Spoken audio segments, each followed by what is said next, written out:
चलिए फिनिश्ड आपका कॉन्सेप्ट। ठीक है, मेरी वसीयत पे ऑटोग्राफ लेने आए? ये आपकी वसीयत नहीं, ये मेरा फ्रस्ट्रेशन है।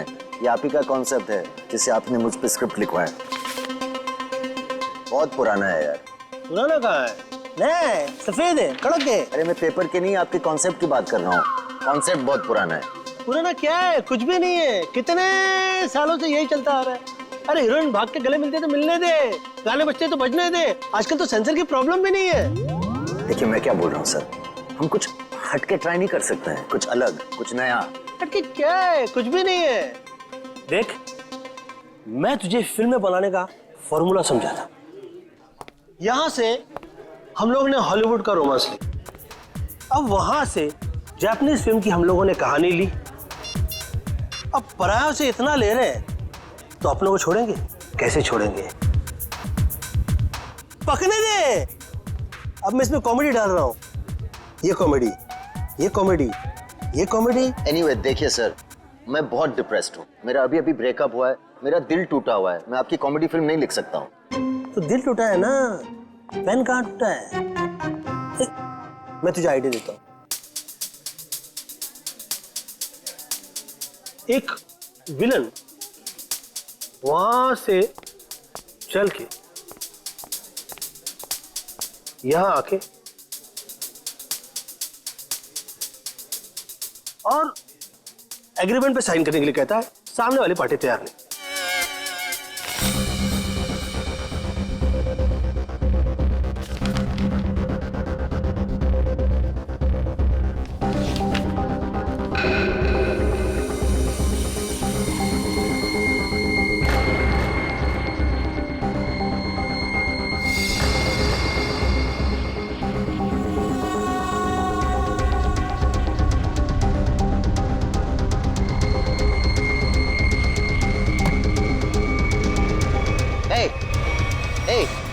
क्या डाला तुमने उसकी ग्लास में?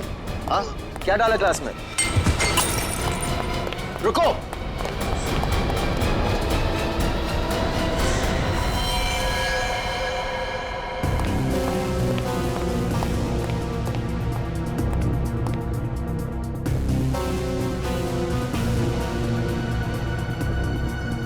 ये तो उस आदमी ने इसे मारा है। मैंने अपने आंखों से देखा। उसने इसके ग्लास में जहर डाला था। तो क्या करे? निकले? ऐसी सिचुएशन में सब एक ही काम करते हैं, सीआईडी को बुलाते हैं।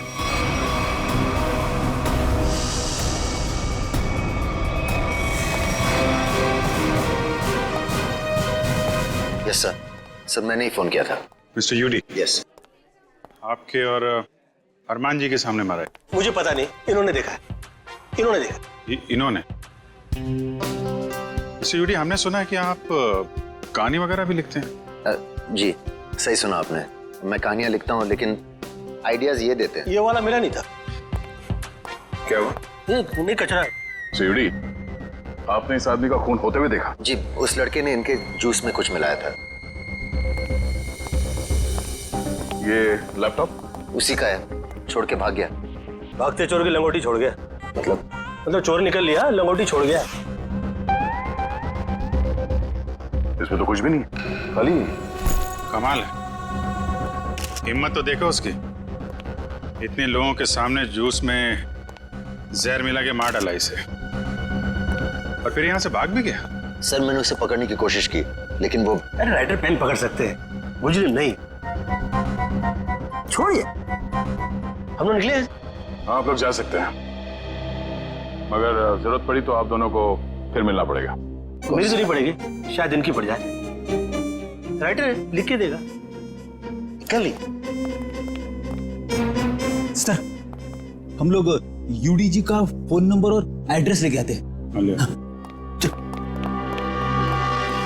अरमान जी, अरमान जी, हाँ, अरमान जी, आप तो रियल लाइफ में भी स्टार है। मैं आपका बहुत बड़ा दीवाना हूँ। वो तो आपकी एज से नजर आ रहा है। मैं बचपन से आपकी फिल्में देखते आ रहा हूँ। तो फिल्में डिस्कस कीजिए ना, एज क्यों डिस्कस करना है? कितने बढ़िया डांस करते हैं आप। Thank you so much. देखिए, यहाँ पे कोई मर गया है और आपको इनकी डांस की पड़ी हुई है। अब अरमान जी, ये कौन है? इन्होंने मेरी फिल्म लिखी है, ये यूडी है। ओह, फिल्म आपने लिखी है? जी। Very good, very good. अरे फिल्मों में गाने वाने डाले हैं कि नहीं? Of course. मुझे बहुत सारे गाने चाहिए। सर का डांस हमें बहुत पसंद है सर। हाँ, अरमान जी, अगर आपको क्राइम फिल्म में किसी जांबाज पुलिस ऑफिसर की जरूरत पड़ेगी ना तो मुझे बुला लेना। मुझे अच्छा डांस करना भी आता है। दिखाओ दिखाओ। अरे जो देखा ना वो काफी है। हम निकले। अरे कहाँ जा रहे हैं आप? अरमान जी, वैसे आप यहाँ क्यों आए थे? हम लोग की फिल्म हैप्पी एंडिंग के प्रमोशन के लिए आए थे, जो कि 21 नवंबर को रिलीज हो रही है। सुपरहिट फिल्म है, कॉमेडी है, धमाल है, बेमिसाल है। अपने परिवार के साथ देखना जरूर देखूंगा। मैं अपनी वाइफ को साथ में लेके जाऊंगा और स्क्रीन के सामने डांस भी करूंगा। आप सीआईडी है ना? हाँ, आपको कोई शक है क्या? नहीं, हमारी तरफ से आप सबको शुक्रिया। आपकी वजह से हम सब सेफ हैं। वो तो है। निकले चले। अरे एक सेकंड, जरा बताइए ना कि अगली बार आपसे कब मिलेंगे? 21 नवंबर को अपनी नजदीकी थिएटर में। आपका फोन नंबर और एड्रेस चाहिए था। This is my card. Best luck for your film. Thank you so much. Best luck sir. Thank you so much. कर लिए।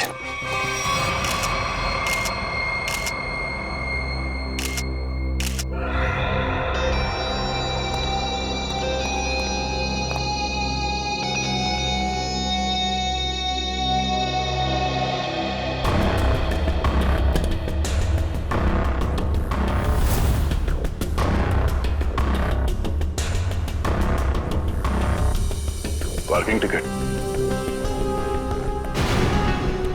प्रतीक, ये आदमी यहाँ होटल में ठहरा था या कहीं बाहर से आया? नहीं सर, ये हमारे होटल के गेस्ट नहीं है, कहीं बाहर से आया था। ये जो लड़का भागा है उसका चेहरा तो देखा होगा ना आपने? हाँ सर, देखा है। उसका स्केच बनवाइए जरा। Okay sir. और ये पार्किंग टिकट है, मतलब किसी गाड़ी से आया था। देखो जरा। जी सर। इस पे जो गाड़ी का नंबर लिखा हुआ है ना? जी। देखो गाड़ी कहाँ पे है। जी सर। फ्रेडी, वॉचमैन से पता करो जो आदमी यहाँ से भागा था वो यहाँ से बाहर गया कैसे। Yes sir.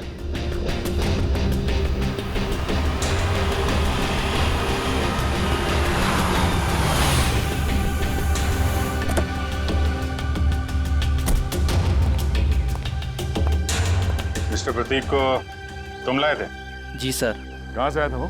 Hotel crown root से। खार में है साहब, वो कहीं बाहर से आकर वहाँ रुके थे। सर, वॉचमैन ने बताया कि वो लड़का आया तो स्कूटर से था, मगर जाते समय बाउंड्री वॉल कूद के भाग गया। तब तो स्कूटर अभी भी यहीं पे होगा। देख, तुम सीसीटीवी फुटेज चेक कर लो, तब तक मैं होटल क्राउन रूट चेक कर लेता हूँ जहाँ पे प्रतीक ठहरा हुआ था। ठीक है। देखिए, हम लोग सीआईडी से, आपके ये गेस्ट मिस्टर प्रतीक, इनका किसी ने जहर दे के खून कर दिया है। हे भगवान। मैडम, हमें आपके इस गेस्ट के बारे में वो सारी जानकारी चाहिए जो आप लोगों के पास है। सर, मिस्टर प्रतीक दिल्ली के रहने वाले हैं और यहाँ बिजनेस के सिलसिले में वो हमेशा आते जाते रहते हैं और वो जब भी आते हैं हमारे होटल में रुकते हैं। हमें मिस्टर प्रतीक का कमरा दिखाइए।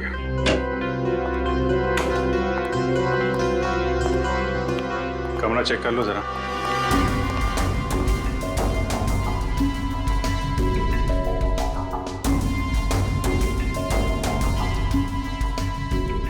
काफी भारी है सर, ऐसा लग रहा है इससे प्रतीक जी पूरे 1 साल का कपड़ा पैक करके आते थे।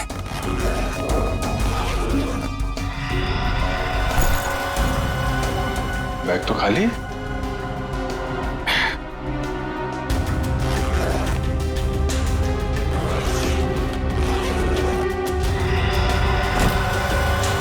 खाली बैग और बैग तो भारी है।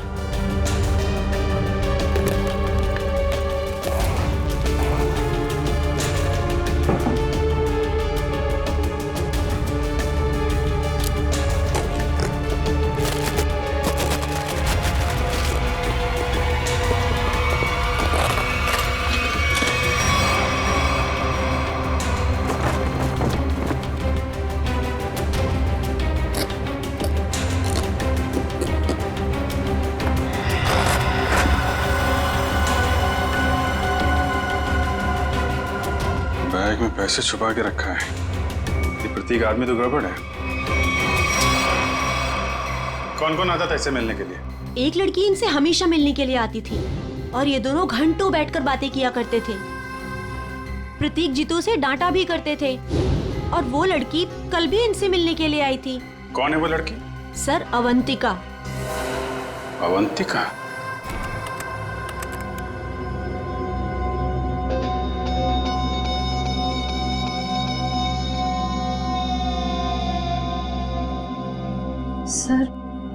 सर वो स्कूटर काफी देर से वहीं पर है। हाँ श्रेया, ये स्कूटर खूनी का हो सकता है। बजा, जरा इस फुटेज को और पीछे से प्ले करना।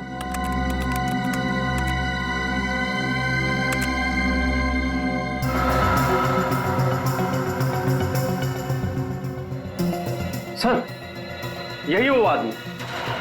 जरा पॉज करो।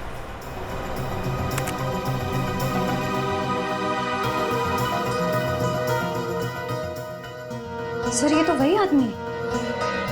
हाँ श्रेया, स्कूटर का नंबर लेकर आरटीओ से पता करो ये स्कूटर किसके नाम से रजिस्टर्ड है और उसका एड्रेस है क्या। तो आप दोनों साथ में रहते हो और वो यहाँ काम करता है? यस सर, यही काम करता है Ketan. Hello sir, welcome. Ma'am, हम लोग सीआईडी से और एक जांच के सिलसिले में यहाँ आए हैं। ये आदमी केतन यहाँ पे वेटर है ना? हाँ सर, ये तो केतन ही है। इस केतन ने एक आदमी को जहर देके मार डाला और अब फरार है। इसी की तलाश में हम लोग यहाँ पर आए हैं। लेकिन सर ये तो काम छोड़कर जा चुका है यहाँ से। पर केतन किसी का खून नहीं कर सकता। एक मिनट, वो कुछ दिन पहले काम छोड़ चुका है? हाँ मैम, ये एक दिन ड्यूटी के बीच में से ही चला गया था और फिर लौटकर आज तक नहीं आया। कहाँ चला गया वो? सर, एक लड़की थी, मतलब शायद है, उसके साथ गया था वो। कौन लड़की? सर, एक कस्टमर थी हमारी। करीब 1 महीने पहले से उसने हमारे कॉफी शॉप में आना शुरू किया था। वो रोज आती थी।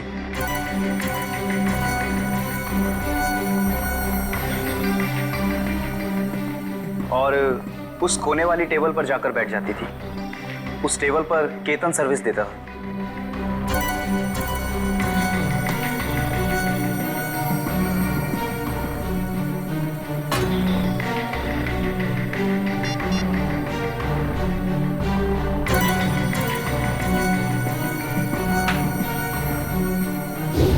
सर, केतन ने उसका नाम भी बताया था हमको।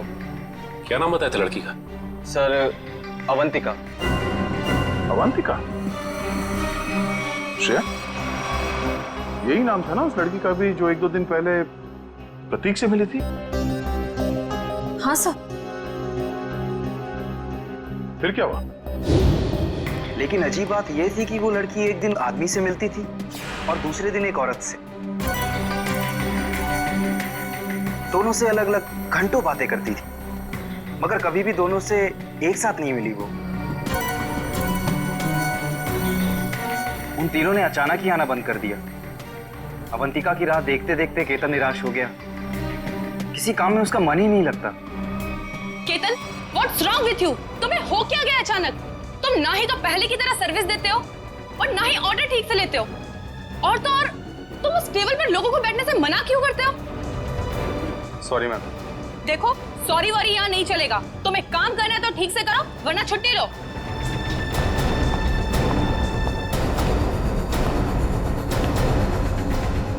यार, अपने दिमाग से उसका ख्याल निकाल यार।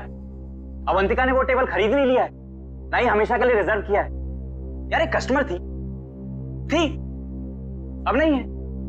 बस नहीं यार, मैं उसे भूल नहीं पा रहा हूँ। उसने कुछ बताया भी नहीं और अचानक से गायब हो गई।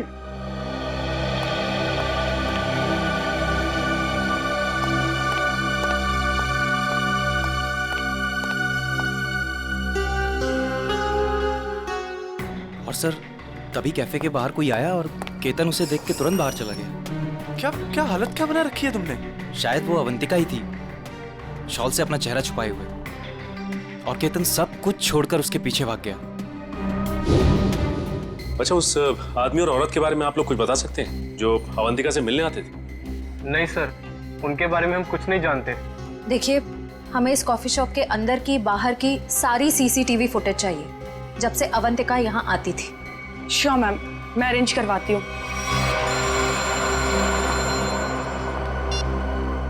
डॉक्टर साहब, क्या बात कर रहे हैं सर आप? पर ऐसे कैसे हो सकता है? ठीक है सर, मैं एसीपी साहब से बात करता हूं।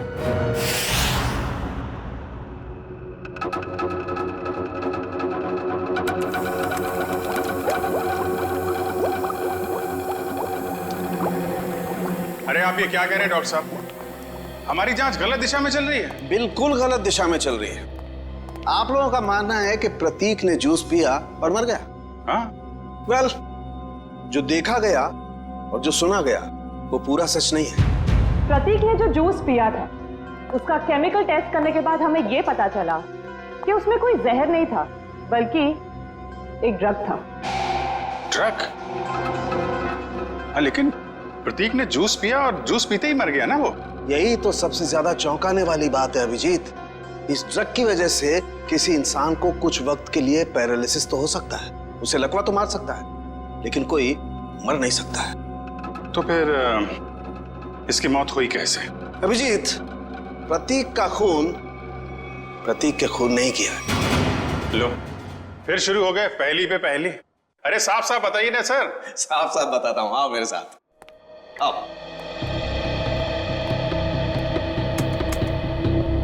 ये देखो, ये प्रतीक की ब्लड सेल्स और ये एक नॉर्मल इंसान के ब्लड सेल्स है। दोनों में फर्क है और फर्क ये है कि प्रतीक को थैलेसीमिया है। थैलेसीमिया जो हीमोग्लोबिन की गड़बड़ी से होता है? बिल्कुल अभिजीत। और ऐसे रोगियों को जिंदगी भर किसी स्वस्थ इंसान की खून की जरूरत पड़ती है और हाल ही में किए गए ऐसे ही किसी ब्लड ट्रांसफ्यूजन ने प्रतीक की जान दी। ओह, मतलब हाल ही में जो प्रतीक को खून दिया गया था उस खून में गड़बड़ी थी। बिल्कुल, और इस खून में टॉक्सिन्स मिलाए गए थे। मतलब इस खून को जानबूझकर जहरीला बनाया गया था जिससे इसकी मौत हो गई। प्रतीक के मरने की शुरुआत तो कुछ दिन पहले ही हो चुकी थी। केतन उसके जूस में कुछ डालता या नहीं डालता, इसकी मौत तो पक्की थी। सर, इसका मतलब खूनी केतन नहीं, कोई और है। हाँ, लेकिन केतन ने भी तो इसे पैरालाइज करने की कोशिश की थी। अब ये कौन है जिसने इसकी बीमारी का फायदा उठाया और इसकी जान ले ली?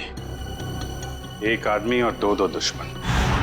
हाँ जी, मुझे 1 महीने के सारे कॉल रिकॉर्ड डिटेल्स चाहिए और खास करके 24 घंटे के।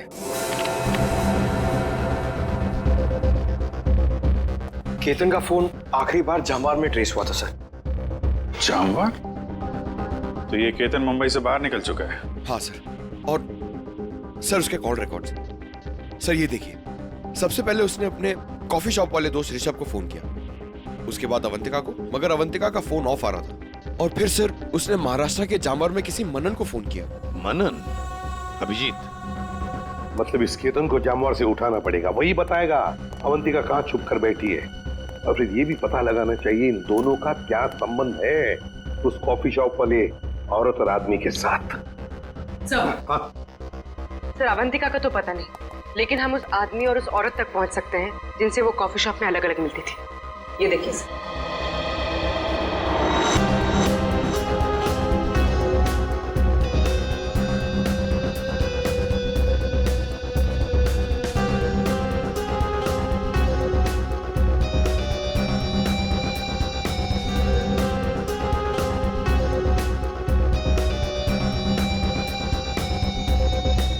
ये लोग तो काफी अमीर दिखते हैं सर, फिर भी यहाँ आने के लिए अपनी कार की बजाय टैक्सी का इस्तेमाल किया है। वही तो अभिजीत, एक टैक्सी के नंबर प्लेट से उनके ड्राइवर्स का पता चल जाएगा और ये ड्राइवर्स हमें बताएंगे इस अमीर आदमी और औरत के बारे में। क्या गलती की साहब, मुझे क्यों बुलाया है? देखो, तुम लोगों से कोई गलती वलती नहीं हुई, कोई भी गलती नहीं हुई, बस हम सिर्फ कुछ जानना चाहते हैं।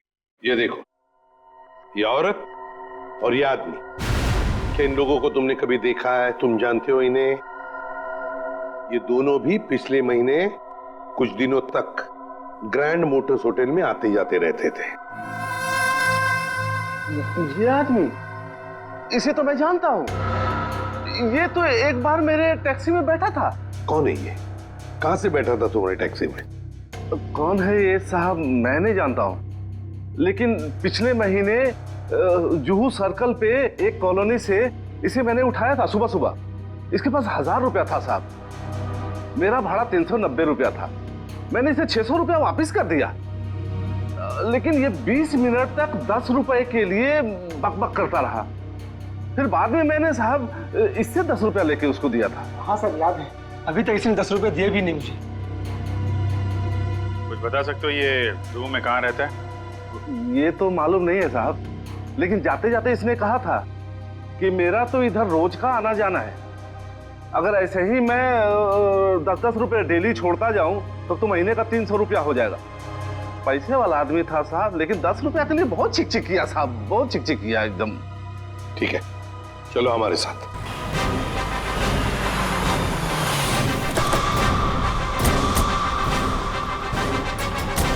कहाँ पे? हाँ जी सर, यहीं से मैंने उठाया था उसको और होटल से लाने के बाद यहीं पर छोड़ा भी था मैंने। यहाँ पे? जी।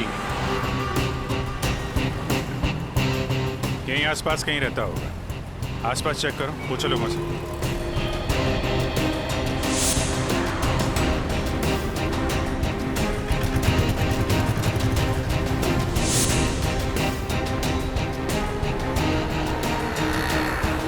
अरे भाई साहब, जरा देखना इस आदमी को पहचानते हैं क्या आप? अरे साहब, अभी हमें 5 गाड़ियां और धोना है। मेरे पास बिल्कुल टाइम नहीं है। अरे यार, थोड़ा टाइम निकालो ना काम से, लोगों की मदद भी क्या करो भाई। ठीक है साहब, लाइए दिखाइए फोटो। ये देख। अरे ये तो अपने निरंजन साहब हैं। निरंजन साहब? हाँ साहब, ये यहीं तो रहते हैं। वो सामने वाले दूसरे बंगले में, बंगला नंबर 707। और हाँ साहब, इनकी तीनों गाड़ियां रोजाना मैं ही धोता हूँ। अच्छा, थैंक यू वेरी मच। 707 ना? जी हाँ, 707। Thank you.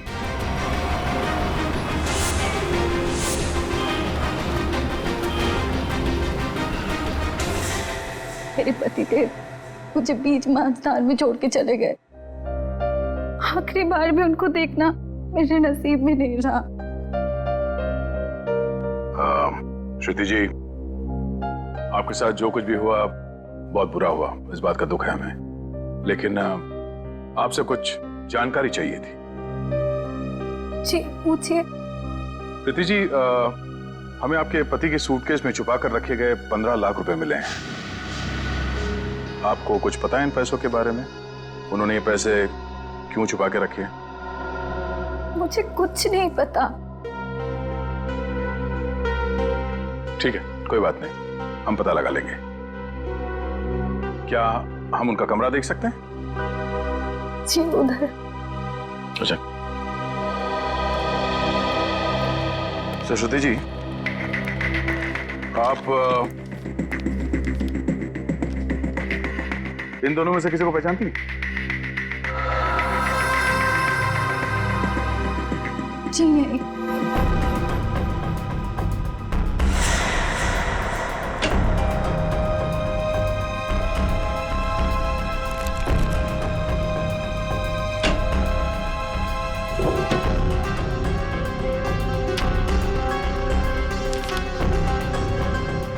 ये प्रतीक ऐसा क्या काम करता था कि अलग अलग अकाउंट से इतने सारे पैसे आए हैं यहाँ पे?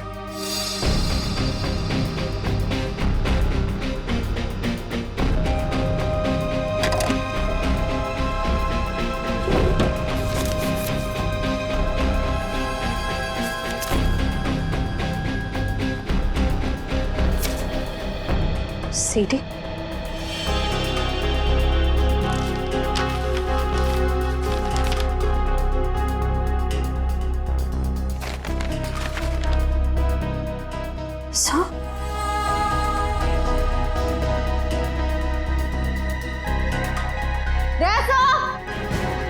आशा,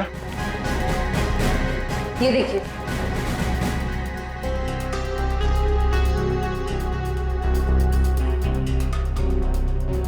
बच्चों की तस्वीरें, पैसों के आंकड़े। प्रतीक करता क्या था? सचिन एक काम करो, ये सब मुंबई भेज दो ब्यूरो में। श्रुति जी, आपसे एक और सवाल करनी थी। क्या आपको ये बात मालूम थी कि आपके पति को थैलेसीमिया नाम की बीमारी थी? जी हाँ। और इस बीमारी के पेशेंट को कुछ दिनों में अपना खून बदलना पड़ता है। तो आखिरी बार आपके पति ने कौन से हॉस्पिटल में अपना खून बदला था? यही दिल्ली में सिटी हॉस्पिटल।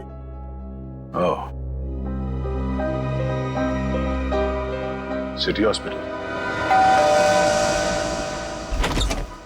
मिस्टर निरंजन, आप ये पूछें कि हम लोग कौन हैं और यहाँ किस लिए आए हैं, तो आपको बता दें कि हम लोग सीआईडी से हैं और आपसे कुछ पूछताछ करने आए हैं। सीआईडी? लेकिन मुझसे क्या जाना है आपको? कौन है निरंजन? विशाखा, ये लोग सीआईडी से हैं और लगता है हमारे बारे में काफी कुछ जानते हैं। जी हाँ, और अब ये जानना चाहते हैं कि ग्रैंड मोटर्स के कॉफी शॉप में आप दोनों अवंतिका से मिलने अलग अलग जाते थे और यहाँ एक साथ दिख रहे हैं, क्या मज रहा है? माफ कीजिएगा सर, लेकिन हम बाहर किसी से अलग अलग मिल लिए तो उसमें ऐसा कौन सा पहाड़ टूट गया कि सीआईडी हमारे घर तक पहुंच गई? किसी से नहीं, अवंतिका से। हमेशा क्या कि दिल्ली के एक बिजनेसमैन मिस्टर प्रतीक के खून में उसका हाथ है। नहीं नहीं, अवंतिका कभी ऐसा नहीं कर सकती। बहुत विश्वास है आपको अवंतिका पे? आखिर वो हमारी बेटी है। आप दोनों पति पत्नी हैं?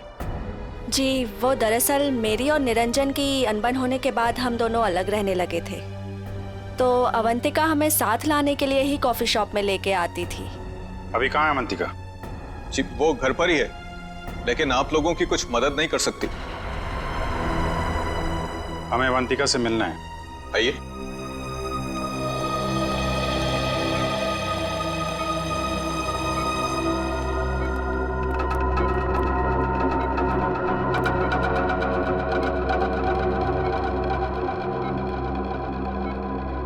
क्या हुआ इसे?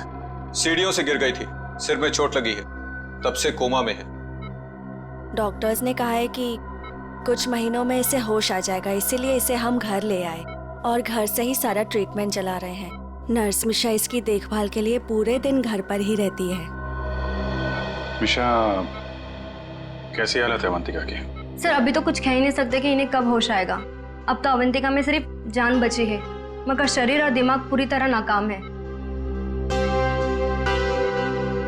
अब इस केतन को ढूंढना ही पड़ेगा।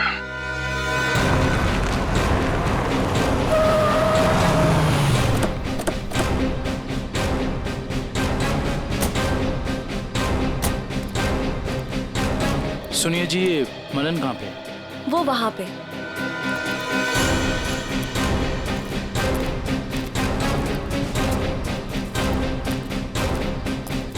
ये मनन। हाँ जी, आप कौन? जरा केतन को बुलाओ, से मिलना है। कौन केतन? यहाँ कोई केतन नहीं रहता। देखो, केतन ने तुम्हें आखिरी फोन किया था, इसलिए तुम्हारे तक पहुंचे हैं। अब अगर झूठ बोलोगे तो तुम्हें भी साथ में ले जाएंगे। कहाँ ले जाएंगे? वहीं जहाँ बिगड़े हुए लोग ठीक किए जाते हैं, मुजरिमों की मरम्मत की जाती है। अगर केतन यहाँ पे निकला तो उसको छुपाने के गुनाह में तुम्हारी भी मरम्मत हो जाएगी, समझे तुम? नहीं नहीं साहब, ऐसा मत कीजिए। वो अंदर छुपा है, उसके चक्कर में मैं नहीं फंसना चाहता।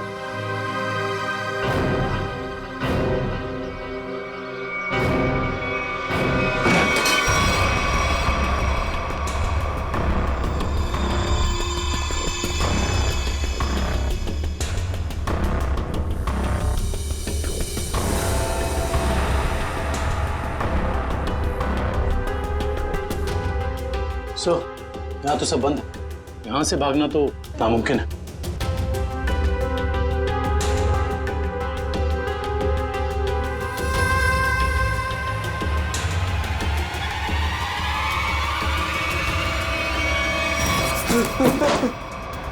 आगे बताना, आगे बताना साहब। मैंने सब बातें सुन ली आपकी। अगर आप आगे आए तो मैं खुद को मारूंगा साहब। अरे वाह, वहाँ दिन दहाड़े होटल में जूस में ड्रग मिला के आदमी को मारने की हिम्मत है तुम में। और यहाँ इतने डर गए हो कि खुदकुशी कर रहे हो? हाँ? नहीं साहब, मैंने नहीं मारा साहब, मैंने उसे नहीं मारा। उसने कहा था उस दवा से प्रतीक कुछ दिनों के लिए कुछ भी नहीं कर पाएगा, पैरालिसिस हो जाएगा उसे। हाँ, ये तो तुम सही कह रहे हो। अब ये भी सही सही बता दो कि किसने कहा था। देखो केतन, अगर कातिल को पकड़वाने में तुमने हमारी मदद की तो तुम्हारी सजा कम भी हो सकती है, हैं?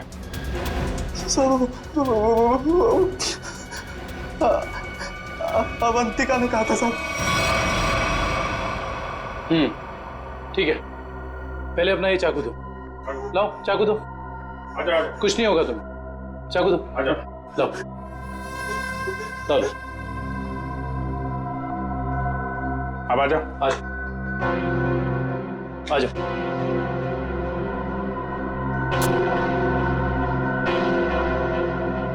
तो अवंतिका ने कहा और तुमने कर दिया। एक लड़की के प्यार में इतने अंधे हो गए थे। साहब, अवंतिका को बहुत बुरी तरह मारा था प्रतीक ने, मुझसे उसका दुख देखा नहीं गया, इसलिए उसकी मदद करने का फैसला कर लिया साहब, और नौकरी की परवाह किए बिना उसके साथ निकल गया साहब।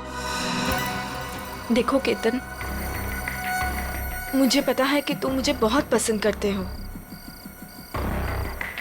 पर इस वक्त मैं बहुत अकेले हूँ और सिर्फ तुम ही मेरी मदद कर सकते हो।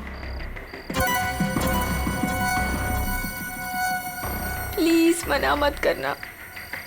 प्लीज आप रोइए मत, मुझे बताइए क्या कर सकता हूँ मैं आपके लिए। एक आदमी है प्रतीक, मुझे उसके चंगुल से बचा लो, वरना तुम इस अवंतिका को हमेशा के लिए खो दोगे। मैं आपको कुछ नहीं होने दूंगा। ये रहे मेरे पापा के जायदाद के कागजात, इसे प्रतीक को दे देना, और इसे भी। जब प्रतीक जूस पीते नीचे गिर पड़ा तो मुझे लगा अवंतिका ने मेरे हाथों से जहर दिलवाकर मरवा दिया साहब। मैं डर गया साहब, मैं डर के वहां से भाग गया साहब। उसके बाद अवंतिका ने कभी मेरा फोन नहीं उठाया साहब, नहीं मुझे कभी फोन किया। अवंतिका ने धोखा दिया साहब मुझे।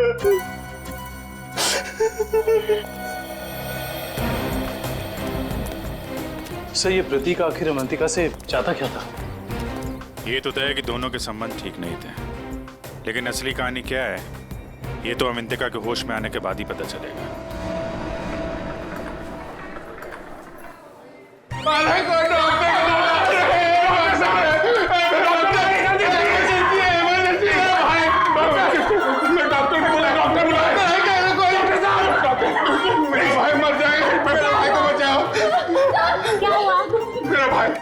ओ प्रतीक भैया, वो मर जाएंगे, उसे बचा लीजिए, डॉक्टर को बुलाइए प्लीज प्लीज। मेरा भाई।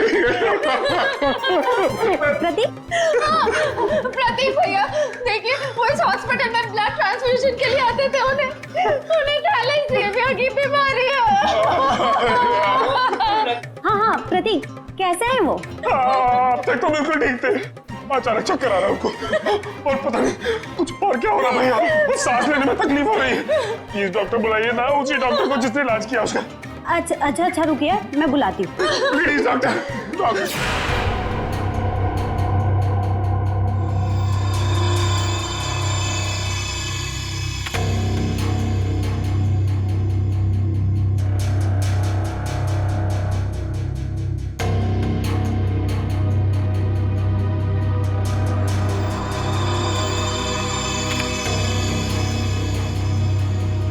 प्रतीक ने इन बच्चों की फोटो काफी संभाल के रखी थी। सर, प्रतीक ने ऐसा किया क्यों होगा? कुछ तो खास है इन बच्चों में, वरना इतने सारे बच्चों की फोटो हैं छुपा के नहीं रखता वो। सर, वो पेशेंट प्रतीक, उसके रिश्तेदार आए हैं, उसकी तबीयत खराब है, वो आपसे फिर से इलाज कराना चाहते हैं। सर, इन सारे बच्चों के बारे में बहुत ही खास बात पता चली है। वो क्या? सर, ये सारे बच्चे 1997 और 2001 के बीच गायब हो गए थे।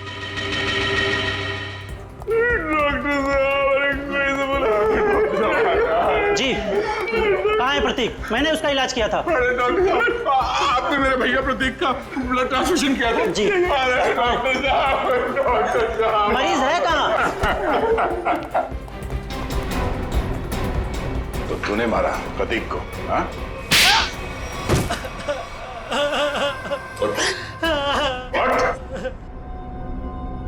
कौन है आप लोग? सीआईडी। अब फटाफट बकना शुरू कर, वरना बताता हूँ।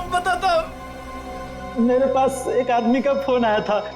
उसने मुझसे कहा प्रतीक को जहर मिला हुआ खून देना है जिससे वो मर जाए।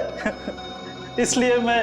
शर्म नहीं आती तुम्हें? एक डॉक्टर होके तुमने मरीज का खून किया। सॉरी, वो गलती हो गई।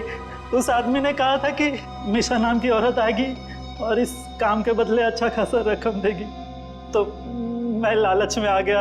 ओह, मिशा। नर्स मिशा इसकी देखभाल के लिए पूरे दिन घर पर ही रहती है। ओह नो, ये मिशा अभी अवंतिका की देखभाल कर रही है। चलो।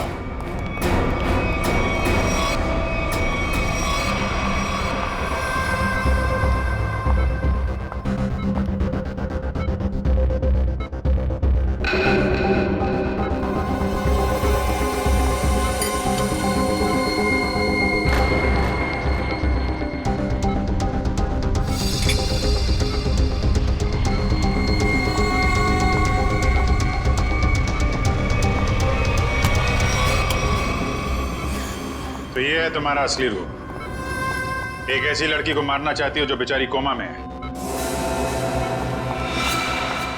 ये क्या कर रहे हैं आप? मैं तो बस विटामिन का इंजेक्शन दे रही थी। विटामिन का इंजेक्शन है? आप भी काफी कमजोर दिख रही हैं। इनको लगा दो विटामिन का इंजेक्शन।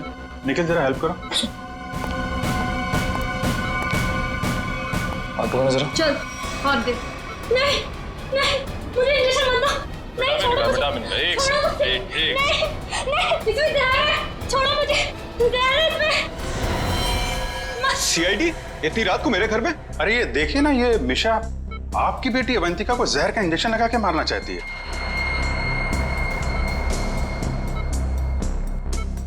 आपकी बेटी अवंतिका आपकी बेटी?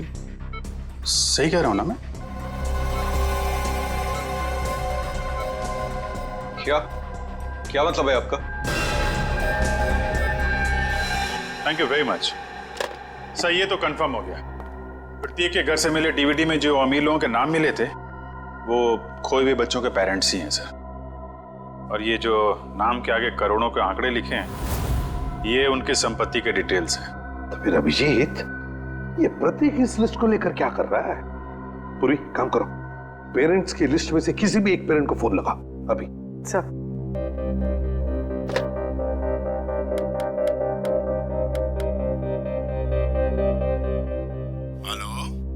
Hello mister Kumar. हाँ जी, मैं सीआईडी से बोल रही हूँ। हमें आपसे कुछ बात करनी है। सीआईडी से? कहिए, क्या बात करनी है आपको? मिस्टर कुमार, मैं इंस्पेक्टर अभिजीत सीआईडी से। हम आपके खोए हुए बेटे सोहम के बारे में कुछ पूछना चाहते हैं, जो दिसंबर 1998 में गायब हुआ था जब वो 7 साल का था।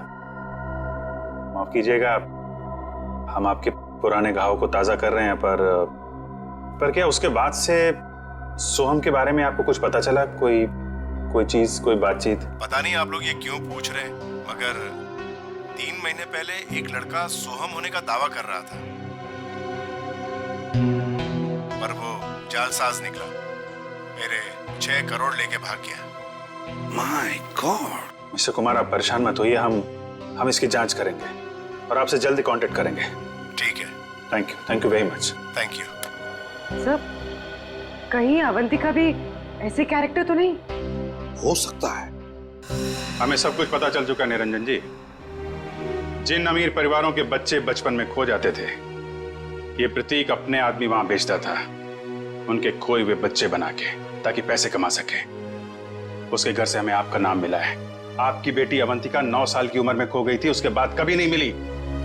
ठीक कह रहा हूं मैं? हाँ, मुझे शुरू से मालूम था कि ये लड़की मेरी अवंतिका नहीं बल्कि रीता है, लेकिन इसे झुटलाने का कोई सबूत नहीं मिल रहा था मुझे। एक दिन मैंने इसका पीछा किया। जब सच्चाई सामने आई तो मेरे पैरों तले से जमीन खिसक गई।